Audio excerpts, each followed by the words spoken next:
¿Qué hemos visto en estos 2 domingos? Sí. Vamos a hacer unas preguntas de exploración. El objetivo del tema es que usted y yo valoremos más la cena del Señor y su significado. Ese es el objetivo de estas 3 clases. Eso significa que si logramos el objetivo, después de estas 3 clases usted va a valorar más la cena del Señor. ¿Y qué es valorar más la cena del Señor? Primero, no perdérsela, de tomarla. Eso es lo más fácil. Y segundo, cuando lo esté tomando, lo tome bien, lo tome al 100%. Eso es valorar la cena del Señor. Porque uno puede estarla tomando y no estarla valorando. Entonces, ojo, el que no la toma no es el único que no la puede estar no valorando, sino también el que la toma por costumbre, también es no valorar la cena. Entonces, el objetivo es valorar la cena del Señor. Hemos visto eso. Hemos visto nuestros 2 textos base. Primera de Juan 6:53 y primera de los Corintios 10:16. Esos son los 2 textos base. ¿Qué dice el primero? Jesús les dijo, yo soy el Hijo de Dios y les aseguro que si ustedes no comen mi cuerpo ni beben mi sangre, no tendrán vida eterna. Y el otro texto, primero de los Corintios 10:16, dice, la copa de bendición que bendecimos es la comunión de la sangre del Mesías. Para que esté más claro, porque es una pregunta retórica, ¿no es la comunión de la sangre del Mesías? Sí, es la comunión de la sangre del Mesías. El pan que partimos es la comunión del cuerpo del Mesías. Entonces, cuando unimos los 2 textos bíblicos, nos da como resultado la siguiente verdad. Comer la cena del Señor es la comunión del cuerpo y la sangre de Cristo para tener vida eterna. Cuando sumamos los 2 textos, porque el primero dice, el que no come mi carne ni bebe mi sangre no tiene vida. Y el segundo dice que cuando comemos la cena del Señor, tenemos comunión con el cuerpo y la sangre. Entonces, comer la cena del Señor es espiritualmente comer la carne y beber la sangre, porque eso es la fe que interioriza esos elementos y por ende tiene vida eterna.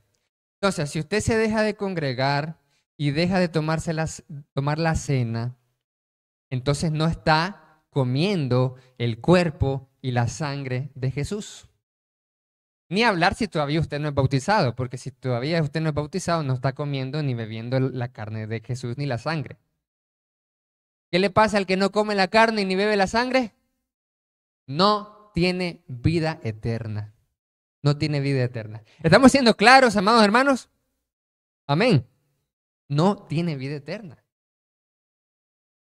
Quiere decir que por eso es siempre el hermano Arcia insiste en lo mismo y en lo mismo que la hacen aquí, que la hacen allá.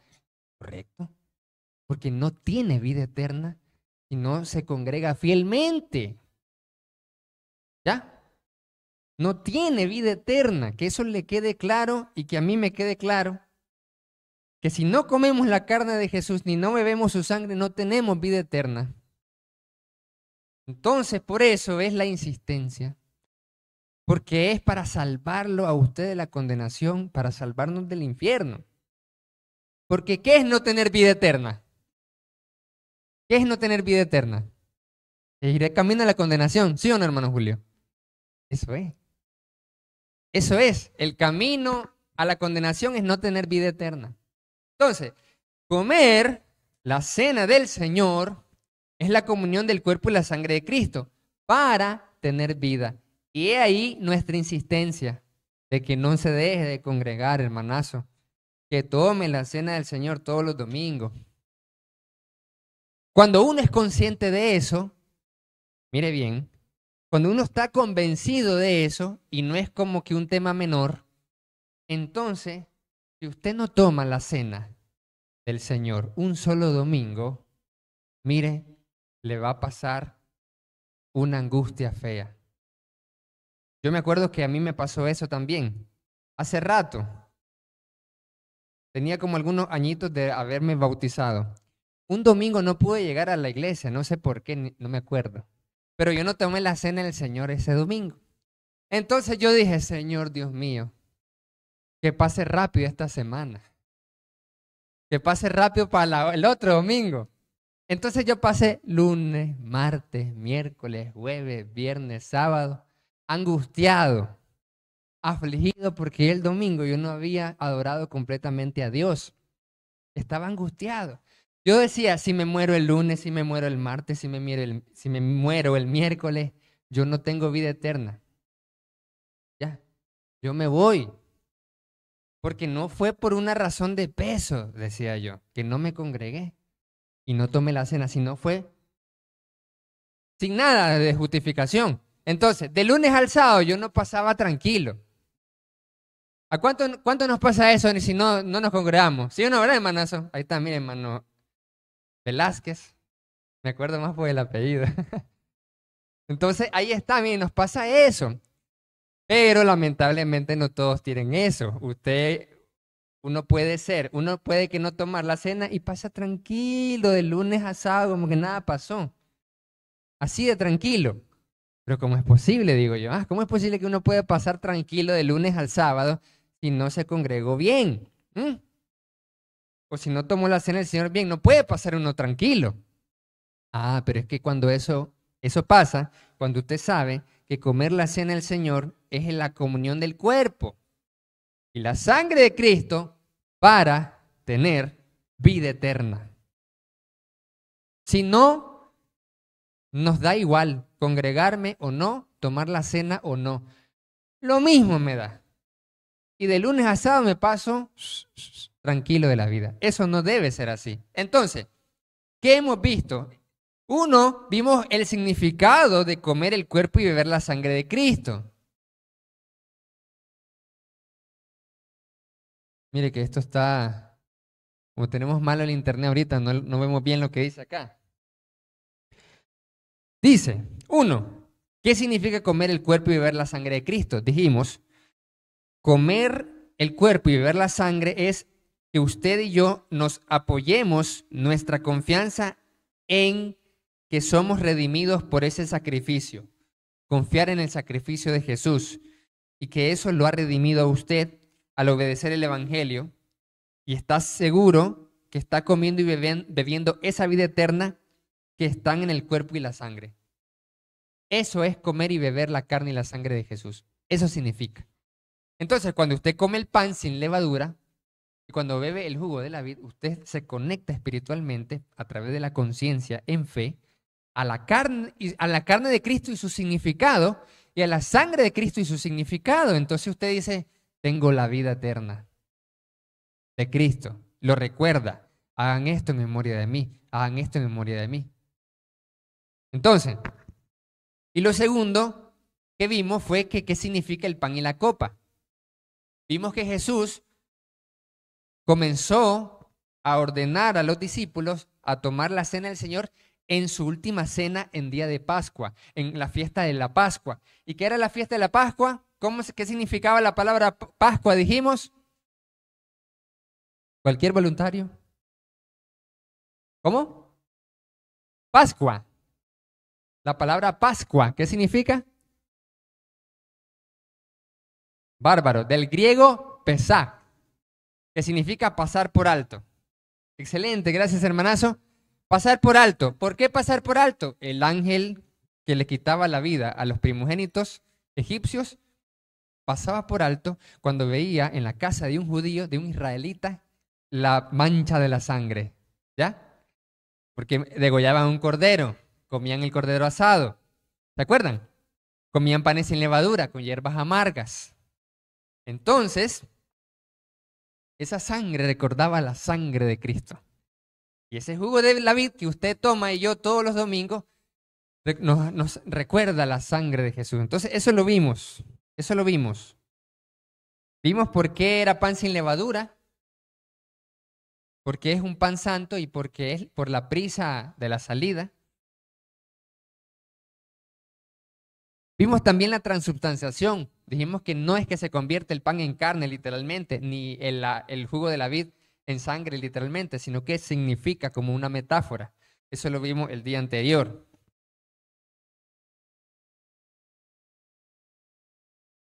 Y luego lo último que vimos el día pasado fue cómo y cuándo participar de la cena del Señor. Dijimos que algunas religiones lo hacen a cada rato que hay servicio, otras una vez al mes, una vez cada 6 meses, una vez al año o una vez cada 6 años, decía nuestra hermana Irene, que por cierto no está porque me mandó un WhatsApp diciéndome que está enfermita, hay que orar. Porque si no, dice, siempre es fija la hermana. Entonces, Hechos 27 nosotros lo analizamos. Y lo analizamos de qué dice el texto. En griego dice sabatón. ¿Cómo es eso? Entonces se reunían el sábado y no el domingo. Y ya dijimos que era eso. Que el sábado por la tarde buscaban cómo reunirse, pero en la noche ya era primer día de la semana y toda la noche Pablo predicó, se murió el pobre Eutico, lo resucitó, tomaron la cena del Señor a medianoche y luego siguió predicando el apóstol Pablo hasta el amanecer del día siempre domingo, primero de la semana, y por eso es que nosotros ya con este calendario gregoriano estamos domingo, primer día de la semana. En inglés es Sunday, día del sol. Entonces, luego vimos, ya aquí es que nos quedamos. Entonces vamos a leer el texto, Primera de los Corintios, capítulo 11. Lo vamos a ir explicando con la ayuda de Dios. Primera de los Corintios, en nuestra querida y apreciada versión Reina Valera del 60. Mire bien. Primera de los Corintios 11, 17. ¿Cómo y cuándo participar? Ahorita estamos viendo el cómo. ¿Cuándo? Ya vimos que es el primer día de la semana. Ahora el cómo. ¿De qué forma lo tenemos que hacer? Bueno, del 17 en adelante dice cómo no hacerlo. Porque dice el titulillo no inspirado, abusos. En la cena del Señor dice que había abusos.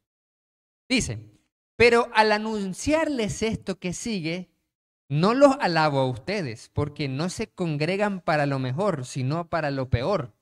Wow, ¿eso significa que me puedo yo congregarme para lo peor? Sí. Hay que congregarse bien, porque uno puede congregarse para lo peor. Eso para que estemos más claros de que no es solo congregarme, es congregarme para lo mejor. Porque puede congregarse usted o yo para lo peor. Entonces dice aquí, ustedes se congregan para lo peor, no para lo mejor. ¿Por qué, Pablo, estás diciendo eso tan fuerte? Verso 18. Porque en primer lugar, cuando se reúnen como iglesia, oigo que hay entre ustedes divisiones y en parte lo creo. Mire. ¿Qué es congregarse para lo peor? Que nosotros estemos divididos. Eso significa lo primero, ¿verdad? Estar divididos. ¿Qué es una iglesia dividida? Una iglesia dividida es que hayan varios líderes y cada grupito prefiere a uno de esos líderes. Eso es estar una iglesia dividida. Y es lo que precisamente tenían los corintios. Uno eran con Pedro, otro eran con Pablo y otro eran con Apolos y otro eran con Cristo. Esa es una iglesia dividida. Por eso aquí dice, entre ustedes oigo que hay divisiones y en parte lo creo. Se están congregando para lo peor. ¿Qué más? Hay división en la iglesia cuando usted se congrega, pero no está de acuerdo con todas las cosas que se hacen en la iglesia. Está dividido usted. Está dividido. ¿Por qué? Porque hay dos opciones. Hay dos cosas que ha pasado en la iglesia. En todas las iglesias pasa. Viene un hermano y dice, yo no estoy de acuerdo con eso que están haciendo. Se van a la otra congregación y trasladan su membresía. No hay falla. Pero ¿saben qué sería lo peor? Lo peor sería estar en desacuerdo y permanecer todavía, pero no estar unidos. Porque por lo menos los otros hermanos dicen, yo no puedo apoyar aquí y por lo menos se van a apoyar a otro lado.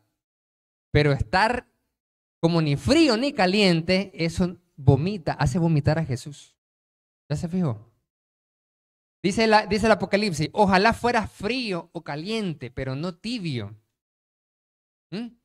Ojalá fueras caliente sirviendo en la obra o frío en el mundo, pero no sos ni frío ni caliente, sino tibio. Se está congregando, pero no apoya. O a veces se congrega y a veces no. O está congregándose en algunas actividades, pero no sirve en el ministerio, en la obra. ¿Ya se fijó? Está en división usted. Porque no está de acuerdo con todo el cuerpo. No está de acuerdo con la visión. Entonces, eso es una división. Y eso es congregarse para lo peor. Entre ustedes hay división, dice Pablo, oigo que entre ustedes hay divisiones y en parte lo creo. Pero, dice el verso 19, y aquí viene lo poderoso. Dice el verso 19, porque es necesario que entre ustedes hayan divisiones para que se manifiesten, para que se evidencien, para que se noten los que son realmente aprobados por Dios. Uy, duro esa palabra, ¿verdad? En una iglesia dice aquí la Biblia que van a haber divisiones, van a haber conflictos, enemigos, pleitos, bandos, dice otras versiones, porque es preciso, es necesario que hayan bandos o hayan grupitos para que se evidencien quiénes son aprobados y quiénes no. Entonces, ¿cuáles son los grupitos que normalmente se hacen en una iglesia? Los grupitos, el grupito de los que siempre se congregan fielmente y de los que no se congregan fielmente. Si usted pertenece al grupito del que nunca es constante, usted mismo se da el color de que no es aprobado por Dios. ¿Ya se fijó? Eso por mentar un grupito, un tipo de división. Entonces, están los que todos los domingos adoran a Dios y se congregan y toman la cena. Está el otro grupito que nunca lo hacen o que lo hacen a veces. No hablo de los que tienen justificación de peso, eso está claro. El otro grupito. Está el grupito de los que aman a sus hermanos de la iglesia y les gusta estar con ellos. Los aman, los saludan, les hablan, oran por ellos, participan en las tribus, les gusta compartir. Y el otro grupito que no le gusta la comunión, que no le gusta compartir, que no le gusta participar, que no le gusta saludar, que no le gusta hablarle al otro hermano. ¿Ya se fijó que hay grupitos? Y usted da un testimonio dependiendo de a qué grupo pertenece. ¿De qué grupo es usted? ¿De los aprobados o de los desaprobados por Dios? ¿Ya? Entonces, usted dice, no, yo estoy en el grupo de los que saludan a todos, de los que aman en comunión, de los que participamos en tribu, de los que compartimos alimento. Yo estoy en ese grupo, gloria a Dios. Pero el otro grupo se evidencia por su ausencia, brilla por su ausencia, dice el dicho. Entonces usted solo o sola evidencia si está siendo aprobada o aprobado por Dios o está siendo aprobado o está siendo desaprobado. Luego está el grupo de los que están luchando por cambiar, los maduros, los que están luchando por dejar el pecado, los que están luchando por dejar su carácter feo que tienen, los que quieren tener hábitos espirituales, oran más, leen la palabra. Y está el otro grupo donde no quiere cambiar, sus actitudes, su forma de pensar, sus malos hábitos, su inmadurez. No quieren crecer espiritualmente y dicen, así soy yo. Y a mí nadie me dice nada, o no voy a cambiar, así soy yo. Así seguiré, nunca cambiaré, decía el artista en una canción. Entonces, los que quieren cambiar para agradar a Cristo y los que no. Está el grupito de los que quieren obedecer los mandamientos, como explicaba el hermano Ever en la prédica.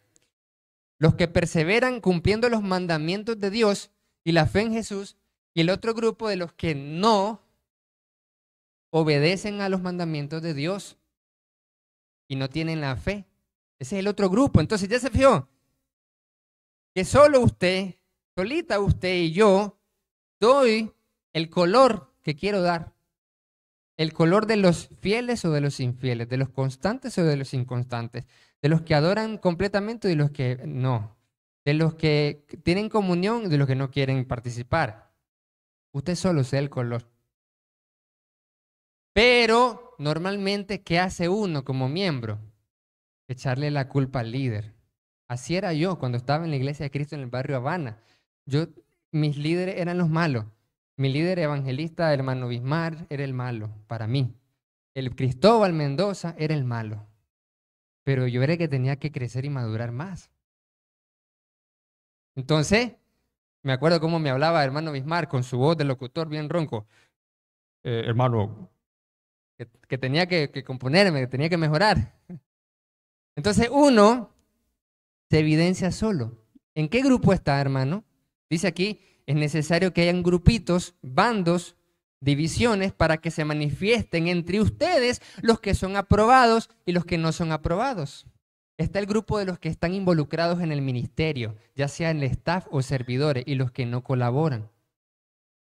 Dice, yo no me voy a meter ahí, yo no me voy a colaborar, yo no voy a estar en el staff. Solo se evidencia quién está aprobado y quién no está aprobado. Ahora, pongámosle que la administración está recontra equivocada. Supongamos que la administración y todo el staff está equivocado con todo el trabajo que están haciendo al organizar un staff y unos colaboradores.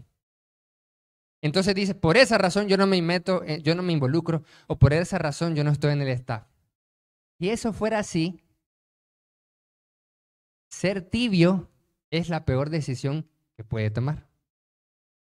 Si eso fuera así realmente, yo como miembro, dice, Dios le bendiga, y es lo que han hecho muchos, porque en sus conciencias dicen, esto no está bien, gloria a Dios, pero no hay mejor cosa que hacer y actuar con base en las convicciones, no con base a qué dirán los demás. ¿Ya? No hay mejor cosa que actuar con base en las convicciones. Si yo creo que mi liderazgo en el barrio Habana está mal, Dios les bendiga, amados hermanos, mucho gusto, gracias por todo, pero yo no puedo continuar acá. Si yo creo que mis evangelistas, hermano Cristo, hermano Bismar, estaban mal, yo tenía que hacer eso. Pero si yo creo que están diciendo la verdad, están bien, están actuando correctamente, me están enseñando lo que realmente es la palabra, ¿qué tengo que hacer yo? Obedecer. Pero a veces lo que hago es, ni me retiro ni obedezco, sino que soy un hermano tibio. Y ahí dice la palabra que genera náuseas en Jesús. Genera náuseas en Cristo. Ojalá, dice la palabra, fuera frío y me retiro, ya está. Ojalá fuéramos fríos. O ojalá fueras caliente, sirviendo, glorificando a Dios, pero tibio, que estás a medias, que no estás dando todo, que no estás al 100, que estás en unas y otras actividades no. En unas sí y en otras no. O no siempre. ¿Estás siendo tibio, amado hermano? Esto es necesario para que se manifiesten los que son aprobados y los que no son aprobados. Y no solo Dios lo ve, todos lo vemos, es fácil de verlo. Porque como somos una iglesia pequeña, ¿sí o no? Es más fácil ver quién es aprobado y quién no es aprobado. Es sencillo de ver, es sencillo de catalogar. Ve, el hermano colabora, aquel no colabora. Ve, aquel hermano es constante, aquel no, nada que ver. Es fácil. Entonces deberíamos, amados hermanos, poner nuestra mano en la conciencia, como dice, y ser frío o caliente, pero no estar en el bando de los desaprobados por Dios. Porque no estamos haciendo nada, entonces. Dice la palabra que uno de esa forma se engaña a uno mismo. Se engaña a uno mismo pensando que no, pero por lo menos voy el domingo. Estamos engañados si no damos lo mejor a Dios. Entonces, porque cuando se reúnen, verso 20, y puede decir usted, pero ¿qué tiene que ver esto con la cena del Señor? Es lo que está hablando Pablo aquí con los problemas de Corintios. Dice 1 Corintios 11:20. Cuando pues se reúnen ustedes, esto no es comer la cena del Señor. ¿Ya se fijaron? En otras palabras, haciendo esas divisiones, haciendo grupos, perteneciendo al bando de los desaprobados, en otras palabras dice, no estás haciendo nada con comer la cena del Señor si estás en el bando de los desaprobados. No estamos haciendo nada con tomar la cena del Señor, porque dice, cuando se reúnen entonces, esto no es comer la cena del Señor. O en otras palabras, estaríamos de más comiendo la cena del Señor si estamos teniendo los problemas que los otros versículos anteriores lo han comentado. Verso 21, porque al comer Cada uno se adelanta a tomar su propia cena y uno tiene hambre y otro se embriaga. ¿Cómo es eso? ¿Qué dice aquí la palabra de Dios? O sea, ¿es malo tener hambre en la iglesia? Porque aquí dice Pablo que uno tiene hambre, como diciendo que está mal. ¿Cómo es eso? ¿Por qué dice la Biblia que uno tiene hambre, otro corre a tomar la propia cena y otro se embriaga? Lo que pasa es que la iglesia del primer siglo y de los primeros siglos tenían una bonita costumbre que en nosotros sería bueno retomarla para que haya más comunión en las iglesias. Y es que ellos celebraban algo que se llama ágapes. ¿Qué eran los ágapes? La palabra ágape viene del griego amor. El amor más poderoso en el término griego es ágape. Estaban otros amores como el fileo, el fraterno, el estorge y el erótico, eros. Pero el amor ágape, cuando un griego decía ágape, con esa palabra significaba un amor sublime, el amor de Dios. Toda la Biblia, cuando el Nuevo Testamento, cuando habla de que Dios es amor y el amor de Dios, usa la palabra ágape. Y cuando habla de amarnos entre nosotros como iglesia, usa la palabra ágape. Ágape. Entonces, los ágapes eran las celebraciones de comida en las reuniones de la iglesia. Entonces, la iglesia se reunía y compartían juntos con alegría y sencillez de corazón. Eso son los ágapes, aquí en el Nuevo Testamento. Lo que hacemos en las tribus son mini ágapes. ¿Ya? Porque tal vez usted tiene alguna duda, hermano Arci, ¿qué es eso de comer y compartir en las tribus? ¿De dónde lo sacó eso? ¿Lo inventó usted? No, yo no lo inventé. Sale en la Biblia, eso se llama ágape. Hechos 2:46, ¿qué dice? Que en las casas se reunían y compartían juntos comida con alegría y sencillez de corazón. Ahí está. Entonces, si alguna vez usted le preguntan, hermano Luis, hermana Juanita, hermano Jesús, hermana Marillita, hermana Angie, ¿en dónde sale en la Biblia cuando ustedes se reúnen en tribu y comparten comida? No se le olvide este texto, Hechos 2:46. Ahí sale. ¿En dónde sale, hermano Jesús Adrián? En Hechos 2:46. Ahí, para que no se le olvide. Hechos 2:46, ahí sale. Compartían juntos, con alegría y sencillez de corazón en las casas, partiendo el pan en las casas. Así que la cena del Señor se comía en las casas, en las reuniones. Entonces, las tribus de coinonía que hacemos aquí son mini ágapes. Y el ágape principal era cuando el primer día de la semana, aquí se reunían todos a comer, a compartir. Entonces, en ese momento comían la cena del Señor. Entonces, ahora ya tiene sentido. Volvamos a leer, versículo 21. Porque al comer, cada uno se adelanta a tomar su propia cena y uno tiene hambre y otro se embriaga. ¿Qué pasa aquí entonces? Lo que nos dice la palabra de Dios. Que ellos caían en un desorden. En vez de hacer un ágape bonito, lo hacían de manera desordenada. Entonces, en vez de usar la cena del Señor como tal, lo usaban como banquete. Y por eso es que dice, ¿acaso ustedes no tienen casa en que coman y beban o menosprecian la iglesia de Dios y avergüenzan a los que no tienen nada? ¿Qué les diré? ¿Los alabaré? En esto no los alabo. Entonces, ¿qué es lo que nos dice aquí la palabra? Que la cena del Señor se hacía mal por la división y por todo lo que ya dijimos. Y también porque caían en desorden. El ágape lo hacían mal. En vez de hacerlo bonito, lo hacían mal. Cada uno se adelantaba a tomar su propia cena. O sea, que cada uno tenía hambre y quería comer de primero. ¿Ya se fijó? Quería comer de primero y esto no es lo peor. Lo peor es que se embriagaban, se emborrachaban en la propia actividad, en el propio culto, en la propia asamblea, en el propio ágape. Se embriagaban, se emborrachaban. ¿Por qué? Porque el vino que ellos tomaban era fermentado. Entonces ellos se terminaban embriagando. Nosotros tenemos la bendición de comprarle a una empresa llamada Welch, que esa empresa nació en el siglo XIX. Y es interesante porque Welch, el fundador Welch, dijo que quería hacer jugo para iglesia. ¿Ya? Jugo para iglesia, no fermentado. Entonces ahí nació la empresa Welch. Y también lo pone a la refri usted y chévere. Pero en aquella época no había Welch, sino que había vino.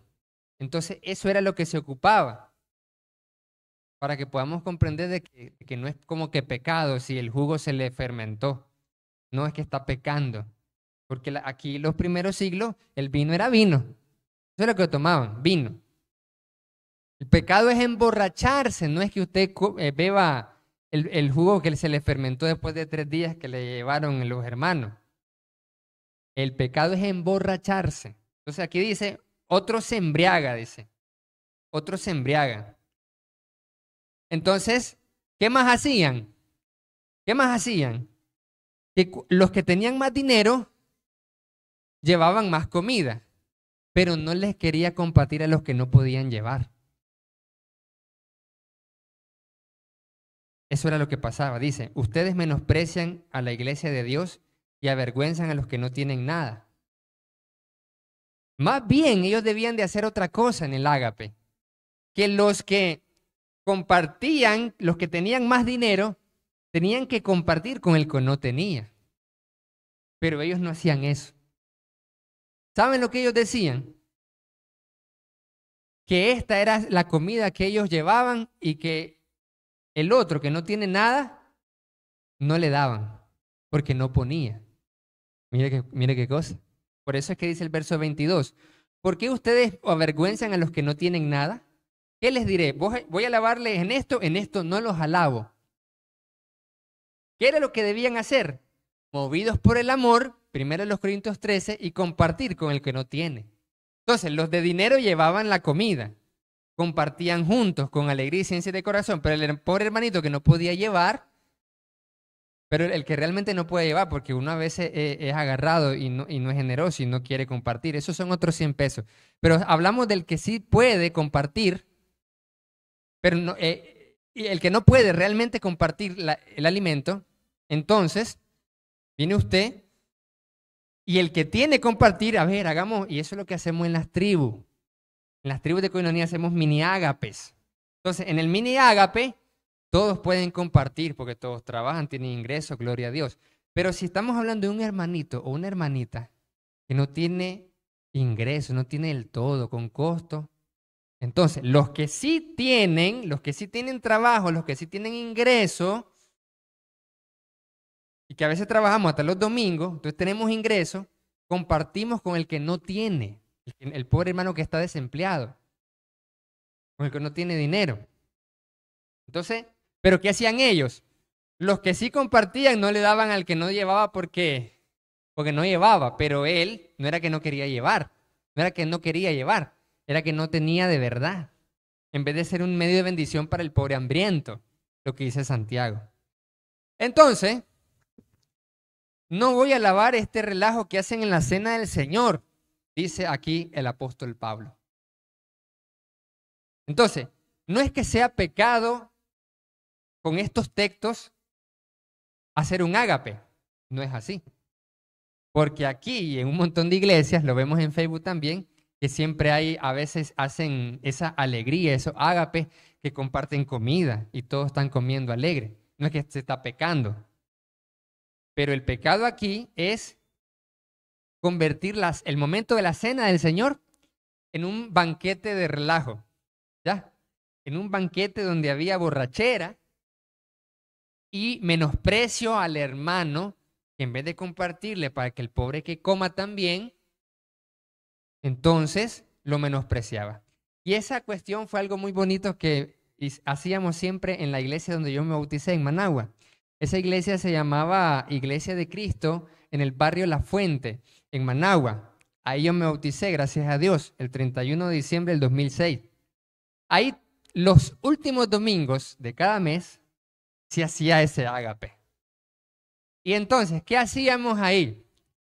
Pues todos los hermanos lo que podíamos llevar, llevábamos para poder quedarnos al final del culto y compartir el almuerzo. Entonces los hermanos que más podían, llevaban comida. Y los que no, no podían. Y siempre yo me acuerdo que el hermano Pablo Sanabria, que era evangelista de la iglesia, siempre remarcaba de que los que no tenían, que no se preocupaban. Siempre decía que los que no tenían, no optaran por no venir, decía, sino que venga. Porque el que tiene, le comparte al que no tiene. Porque algunos pueden decir, yo no tengo que llevar el domingo, pues no voy. Entonces siempre eso se remarcaba. Entonces todos llegaban alegres. Eso eran los ágapes que también se hacían en el primer siglo. Por eso es que aquí habla de comer y todo esto, porque eso era lo normal allá, en aquella época, y varias iglesias lo hacen así. Porque cuando uno come y comparte, genera lazos. Y eso lo hemos hablado en las tribus, y por eso en las tribus son mini ágapes, porque comer juntos estrecha la comunión. Entonces, luego caemos al versículo 23. Dice, porque yo recibí del Señor lo que también les he enseñado a ustedes, que el Señor Jesús, la noche que fue entregado, tomó pan, y habiendo dado gracias, lo partió y dijo, tomen, coman, esto es mi cuerpo que por ustedes es partido, hagan esto en memoria de mí. La cena del Señor es para hacerlo en memoria de Cristo y de todo su sacrificio, y lo que significa su cuerpo en el plan de salvación, ya lo explicamos, y lo que significa su sangre en el plan de salvación, eso es hacerlo en memoria de él. Verso 25. Asimismo, tomó también la copa, después de haber cenado, diciendo, esta copa es el nuevo pacto en mi sangre, hagan esto todas las veces que la beban en memoria de mí. Cuando usted toma el jugo de la vid, recuerda el nuevo pacto que Dios hizo con nosotros. Es el nuevo pacto. Y que usted y yo comenzamos a obedecer ese pacto desde que se bautizó. Por eso el que no se bautiza no ha hecho ningún pacto. No está dentro del pacto de Cristo.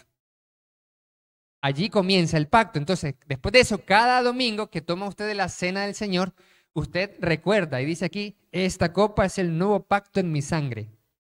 Cristo derrama su sangre para sellar el nuevo pacto. Eso lo explicó ampliamente y profundamente el hermano Luis en la epístola a los Hebreos, para que lo recordemos. Verso 26. Así pues, todas las veces que comas de este pan y bebas de esta copa, la muerte del Señor anuncias hasta que Él venga. La segunda cosa es, además de hacerlo en memoria de Él, es anunciar la muerte de Cristo. Cristo murió por nuestros pecados conforme a las Escrituras. Cristo fue sepultado conforme a la Escritura. Eso es anunciar la muerte de Cristo y el efecto de la muerte de Cristo. Pero también, como lo hacemos el primer día de la semana, ¿qué pasó el primer día de la semana? Cristo resucitó. Amén. Además de eso, ¿qué hacemos en la cena del Señor? También celebrar su resurrección. Celebrar que Él se levantó de entre los muertos. Lo vieron y los que lo vieron, porque lo vieron, no tuvieron temor de dar testimonio y morir por ese testimonio. Así que eso nos debe de convencer a cada uno de nosotros y decir, realmente Cristo resucitó, pero yo afligido por esta pequeñez. Cristo resucitó. Por lo tanto, la muerte en el cristiano fiel es solo una transición. Mire qué bonito. ¿Cuántos están listos para morir? Amén. Miren qué bonita la pequeñita. ¿Cómo se llama? Antonella dice, amén, estoy lista para morir. ¿Cuántos años tiene Antonella? 4. Pero es que ella va directo al cielo, por eso dice amén tan fácilmente. Pero el que uno de allá grande que está, ¿cómo estamos con Cristo? Como dice el cántico, ¿estás tú bien con Dios? Es una pregunta, ¿estás tú bien con Dios? ¿Estoy yo bien con Dios? Amén, dice, sí.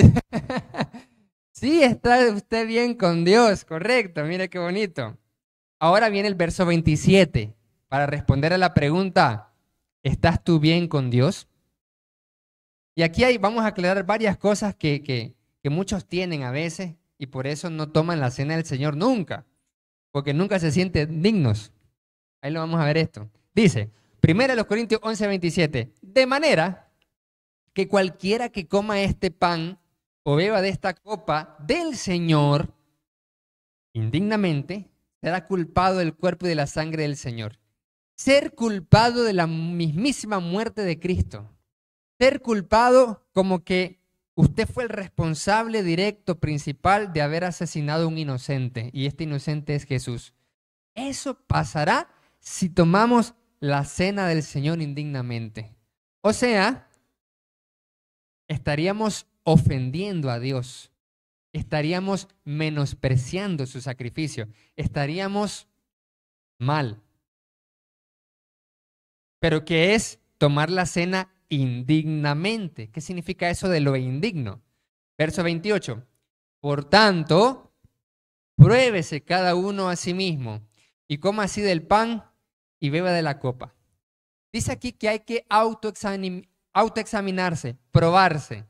Dice, pruébese cada uno a sí mismo y coma así del pan y beba de la copa. Pero algunos hermanos me dicen, hermano Arce, yo no voy a tomar la cena porque yo no estoy bien con Dios o no estoy digno con Dios, porque la cena no se tiene que tomar así. Pero ¿qué le dice el versículo 28?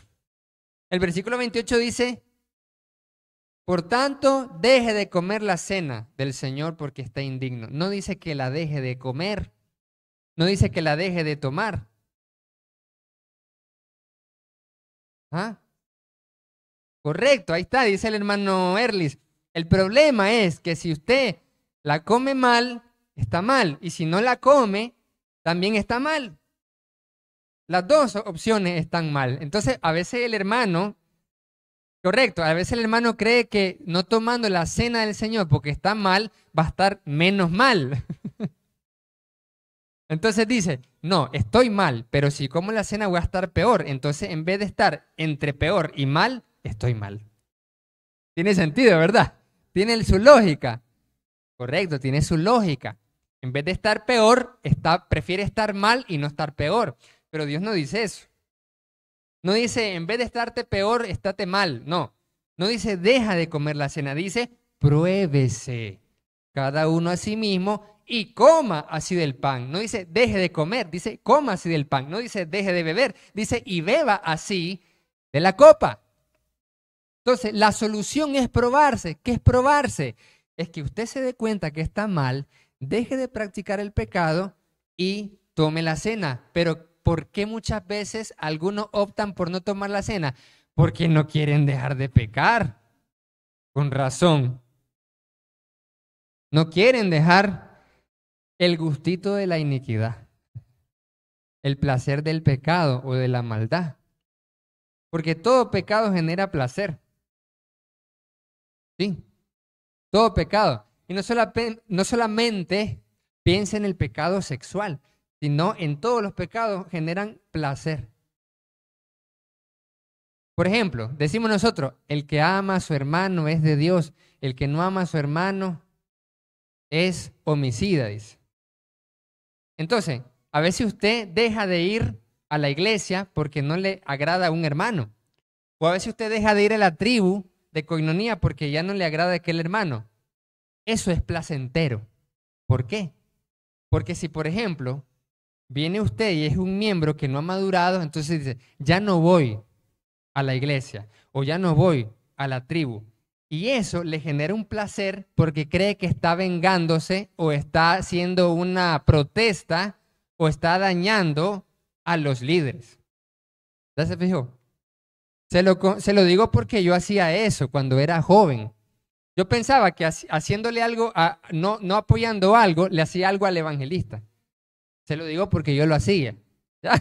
Yo como joven rebelde de aquella época, decía, no, yo no voy a hacerle caso porque a veces allá nos hicieron una capacitación a los jóvenes, porque nosotros los jóvenes nos gustaba con pantalones rotos y tubitos. Entonces nos capacitaron los evangelistas y dijeron, hermanos líderes, hermanos servidores, si ustedes quieren servir a Dios acá, vístanse bien.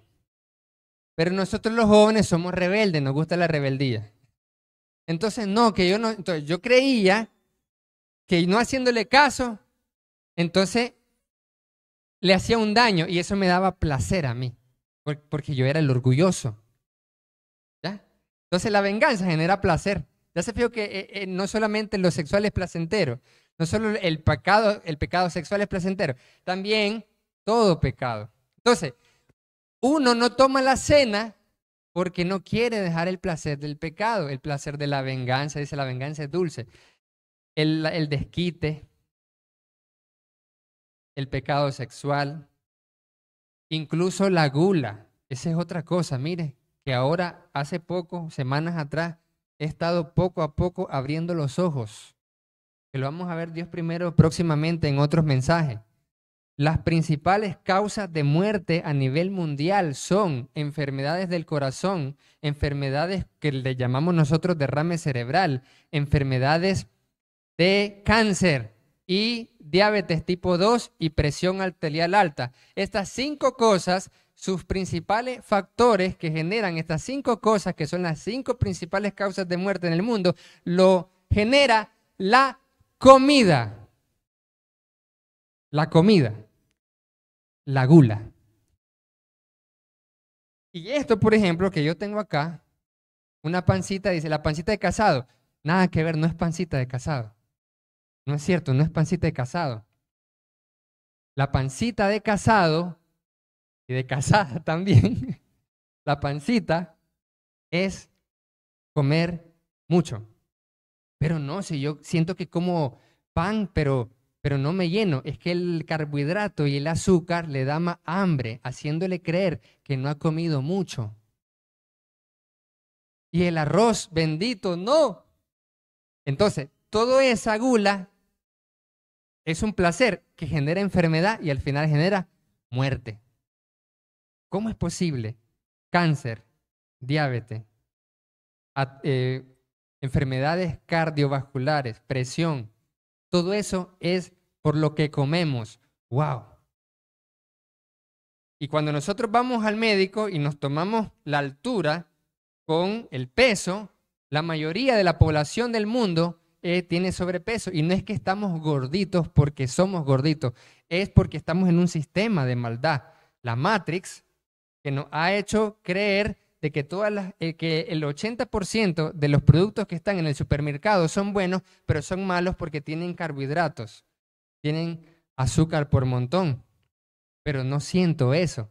Pero ¿cómo? Entonces, ya se fijó, no queremos dejar el pecado por el placer. Pero dice la Biblia, pruébese cada uno a sí mismo y coma así del pan y beba de la copa. Porque el que come, ahora vamos a ver qué significa indigno. Verso 29, porque el que come y bebe indignamente, sin discernir el cuerpo del Señor, juicio come y bebe para sí. Comer el pan indignamente y beber el jugo indignamente, juicio como, juicio bebo, y eso significa que me dirijo a la condenación. Comer y beber juicio es dirigirme a la condenación. ¿Pero qué es indigno? Es no discernir el cuerpo del Señor. No discernir, es no analizar, es no hacerlo conmemorando el sacrificio, es no tener este conocimiento que hemos visto y no tomarlo en cuenta mientras tomamos la cena, sino que tomarla solo por una comida, pero tal vez yo estoy pensando, y a veces no ha pasado. A veces usted come el pan, pero está pensando en que aquella hermana está mal vestida, o en que aquel hermano está hablando con el otro hermano y están interrumpiendo todo. Entonces, ojo, no hay que ser irreverentes también. Pero ¿qué pasa? Estamos pendientes de todos los hermanazos, estamos pendientes de los que se quedaron en la casa, estamos pendientes de lo que tenemos que hacer después del culto. Estamos pendientes de que qué hora el hermano se va a terminar. Estamos pendientes de todo. Entonces, cuando usted se olvida de lo que está concentrado, entonces usted come y bebe juicio. Porque aquí dice que comer y beber correctamente es discernir, es recordar, es anunciar la muerte, es conmemorar, es conocer e interiorizar el significado de comer el cuerpo y beber la sangre de Jesús. Pero si usted come y bebe, olvidándose del significado y poniéndole atención a todas sus preocupaciones, sus ansiedades, su angustia, todo, está pensando en todo menos en lo que tiene que estar. Menos en lo que tiene que estar, eso es comer y beber el juicio. Entonces aquí hay dos cosas. Probarse para no estar practicando el pecado y tomar la cena correctamente, y al tomarla, meditar en lo que hay que meditar. ¿Qué es eso? En la cena, en el significado. Eso lo dice el verso 29. Verso 30. Esto es potente también. Verso 30. Por esa razón hay muchos hermanos entre nosotros que están enfermos y debilitados, y algunos se han muerto por eso. Uy, esto es duro. Esto es cosa seria. Esto es cosa seria. Lo que pasa es que nosotros a veces no lo notamos, pero a veces un hermano, ¿qué pasó con el hermano? Se enfermó. Oremos por el hermanito.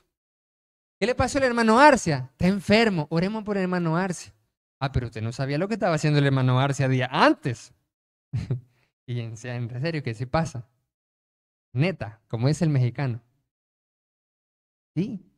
Y este texto que acabo de leer, lo he experimentado en mi propia vida y por eso estoy seguro que eso es verdad también. No solo porque Dios lo dice, sino que lo he comprobado. A veces yo he estado haciendo algo malo, un pecado, y en los días yo me termino enfermando feo. Mire, en serio le digo. En serio. Yo le doy el testimonio de que a mí me ha pasado esto que sale ahí. Por esa razón, dice aquí el verso 30, como muchos toman la cena de una mala forma y toman la cena y no meditando, y lo que es peor, los otros hermanos que ni siquiera la toman. Por esa razón, muchos se enferman. Mire, por esa razón muchos están enfermos y muchos están debilitados. ¿Qué pasó? Estoy desanimado, dice. ¿Por qué estás desanimado? No sé. No toma la cena correctamente. ¿Cómo no va a estar debilitado? A mí me ha pasado. Yo he caído en un pecado feo. A los días viene la enfermedad. Y mire, no pareciera. No pasa siempre, les digo la verdad. No pasa siempre. A veces usted puede pecar en algo y tomar la cena y no enfermarse a lo inmediato. Ya. Ojo, no pasa así siempre. Por eso es que a veces uno se cree que está bien. Ya. A veces uno peca o practica un pecado o cae en un pecado y no pasa nada. Usted siente que no pasa nada. ¿Y qué pasa? Estaba bien. Pero no va a correr largo. No va a correr largo. Eso algunas veces pasa. Y otras veces pasa lo que ya le estoy contando. Y a mí me ha pasado eso. Y no solo a mí, me he fijado en un montón. A lo largo de muchas iglesias que hemos estado, no me refiero solo aquí. En muchas iglesias que así pasa siempre. Un hermanito estaba... ¿Pero qué? Sí, uno no le toca juzgar. Ahorita, ¿por qué estoy diciendo esto? Estoy diciendo esto no para que comencemos a juzgarnos, porque la Biblia dice que no hay que juzgarnos, ¿ya? Lo que estamos diciendo es que la Biblia dice que una de las razones por las cuales nos enfermamos o nos debilitamos es cuando usted y yo no tomamos la cena del Señor. O si la tomamos, no lo hacemos bien. Y yo le doy mi testimonio personal de que yo he comprobado que algunas veces yo peco feo. Y cuando digo peco feo, no se imaginen lo peor de todos los pecados, porque pecado es pecado, entonces todo pecado feo es un pecado feo. Yo les digo, yo a veces he pecado feo y a veces me termino enfermando feo. Entonces ahora póngase a pensar usted cuando se enferma. De repente se le altera el azúcar. ¿Qué dicen los científicos? Azúcar elevada, estrés, angustia, ansiedad, preocupación. ¿Qué dicen los científicos? Presión alta. Los que padecen de presión alta y enfermedades cardiovasculares son personas normalmente negativas, estresadas, orgullosas, rencorosas y con odio en el corazón. Entonces, ¿qué decimos? La Biblia tiene razón. Ya, los científicos solamente vienen a decir, hice tales experimentos y nos dimos cuenta que esto es así. Y uno como cristiano dice, la Biblia tiene razón. Yo creo que hay un libro, ¿verdad, hermano Luis, que dice la Biblia tiene razón? Es científico. La Biblia tenía razón de que muchos descubrimientos científicos, no solo el universo, también nuestro cuerpo, la salud, le dan la razón a la palabra de Dios. Cuando la palabra de Dios me dice, por nada estéis afanoso. Cuando dice Hebreos, ninguna raíz de amargura brote en su corazón, porque su corazón, el de carne, también se termina afectando con todas sus preocupaciones, angustias, la falta de paz, el odio, el estrés, los pleitos, la discutidera, eleva la presión arterial, eleva la frecuencia cardíaca, el corazón bombea más fuerte. Mire, el azúcar se le eleva la bilirrubina, dice, ¿cómo dice? Juan Luis Guerra, Juan Luis Guerra, ahí está, hasta el hermano Juan Luis Guerra. Entonces, ¿qué dice aquí? Por lo cual hay muchos enfermos y debilitados entre ustedes y muchos han muerto. Si pues usted y yo nos examinásemos a nosotros mismos, no seríamos disciplinados, pero somos disciplinados por el Señor para que no seamos condenados con el mundo. Eso significa que cuando usted se siente desanimado, debilitado o enfermo, es posiblemente una disciplina del Señor para que usted no se condene. Porque ¿cómo se va a condenar usted o yo si yo me muero en el pecado que estaba practicando? En el pecado que estaba cometiendo. Entonces dice Diosito, no, voy a mandarle esta enfermedad para que se ponga a reflexionar en vez de que se muera así. ¿Ya? En vez de que se muera en pecado, en vez de que se muera con ese rencor que tiene que nunca perdona, con ese resentimiento, con ese odio, con esa mala actitud, con esa mala crianza, en vez de que se muera así, le mando una enfermedad para que se ponga a reflexionar el hombre, para que se ponga a reflexionar la dama esta, dice el Señor, porque así tal vez se arrepiente. Por eso dice aquí, somos disciplinados para que no seamos condenados. Es que el Señor nos quiere salvar. ¿Ya? Y el Señor dice, está bien, yo te recupero la salud. Ya se fijo, no es que Dios sea malo, no es que Dios quiera castigar, sino que disciplina a todo aquel que recibe por hijo. Amén. Eso dice la palabra. Entonces, si usted estaba en pecado y de repente se enfermó, dele gracias a Diosito, porque dice, Señor, me reconoces como tu hijo. Entonces, porque si no fuéramos hijos, dice Dios. Como vimos el domingo pasado, que Dios entrega al mundo a su suerte, a que su propia iniquidad caiga encima de ellos. Entonces, no, como somos hijos de Dios, entonces hay una disciplina, hay una enfermedad, probablemente hay un debilitamiento, y así usted se reflexiona, así se pone los pies sobre la tierra. Hasta cosas pequeñas que le pasen, mire, cualquier cosa que le pase, póngase a reflexionar. Cualquier enfermedad que tenga, póngase a reflexionar. No importa. Pero ¿qué hacemos nosotros cuando nos enfermamos? ¿Qué comí? ¿Ya? Sí, la comida genera enfermedad, ya lo dijimos. Pero a veces uno, en vez de ponerse a pensar en que si está bien con Dios o no, se pone a pensar en qué comí, que me enfermé, es que tenía que usar la mascarilla, es que un montón de cosas naturales. Pero no se pone a pensar en la parte sobrenatural. Y tiene que poner la barba en el remojo para poder decir, bueno, ok, esta presión alta, esto que se me baja el azúcar, ¿qué es, Señor? ¿Será porque soy rencoroso a cada rato y no perdono y hablo mal de todo el mundo? Por eso es que se me sube y se me baja el azúcar, o la presión, o el corazón, o las infecciones que cada rato le da el hermano Arcia. Póngase a pensar en eso, porque las razones de su enfermedad y de las mías pueden ser porque estamos mal con Dios. Y la misericordia de Dios es grande porque viene, permite un poco de enfermedad. Señor, perdóname, dice uno.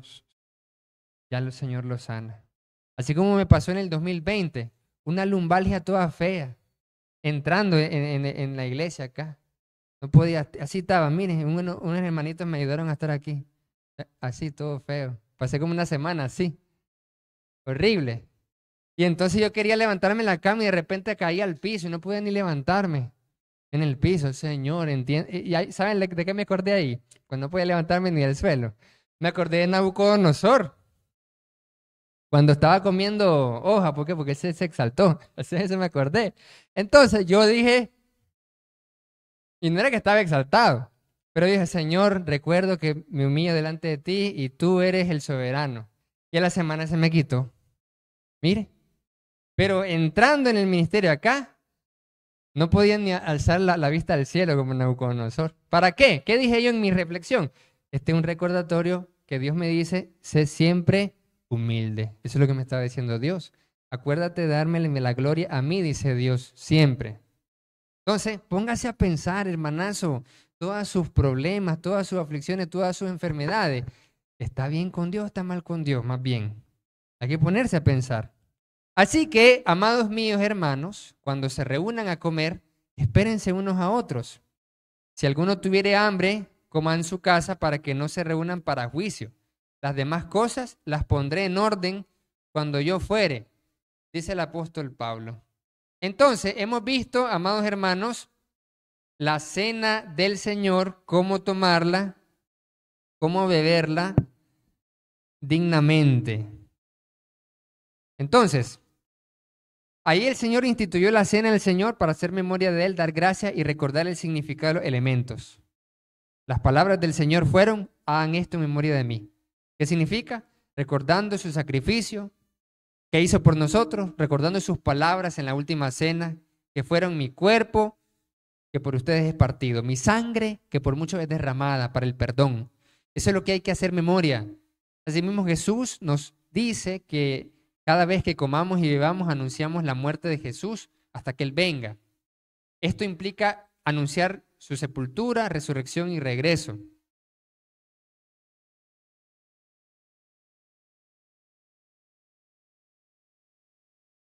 Conclusión, amados hermanos, participando de la cena del Señor de esta manera cada domingo y recordando su significado, ustedes y yo se sentirán seguros de tener de manera permanente la salvación y el perdón de todos sus pecados.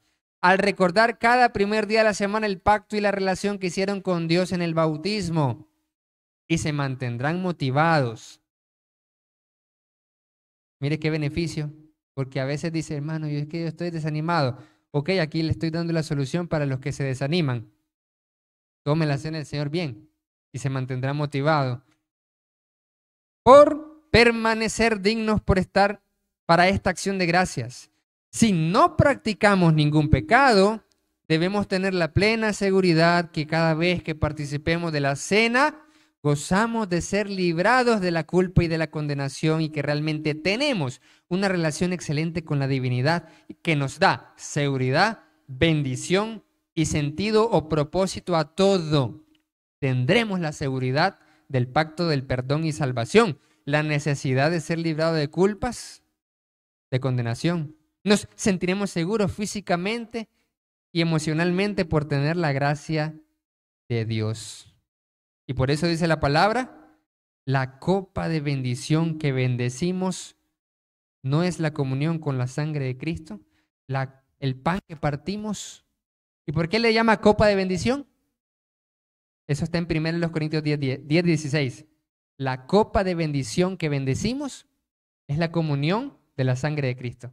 ¿Por qué le llama a la cena del Señor la copa de bendición? Porque es una bendición si la toma bien. ¿Ya se fijó?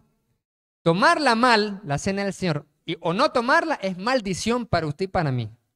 Pero comer la cena del Señor, el pan, y beber la sangre de Cristo de manera correcta es bendición para su salud, para su cuerpo, porque si no, no va a estar enfermo. Entonces, ¿por qué bendición la cena del Señor? Bendición para su cuerpo, para su salud. ¿Dónde están los enfermos aquí? Amén. Tomemos la cena del Señor dignamente porque va a ser bendición para los enfermos. Por eso es muy importante que los enfermos tomen la cena. Y siempre, durante siglos, la Iglesia de Cristo le llevaba la cena a los enfermos por eso también, porque es bendición. Entonces, la cena del Señor es bendición para su vida espiritual, para sus emociones, para su corazón, para su presión arterial alta, porque va a tener que hacerlo bien. Así que, amados hermanos, sigamos adelante. Dios primero, el próximo domingo continuamos con los temas de fidelización y la cena del Señor la hemos visto en 3 partes. Si tiene todavía preguntas, dudas, comentarios, lo puede hacer entre la semana en el WhatsApp. Pero esto, como me dijo un hermano una vez, esto ya me lo sé. Gloria a Dios.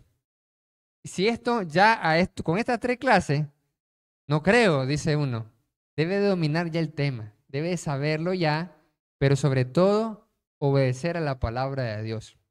Vamos a ver con la ayuda de Dios, de ahora en adelante, todos los que hemos recibido esta palabra de la cena, que no nos dejemos de congregar.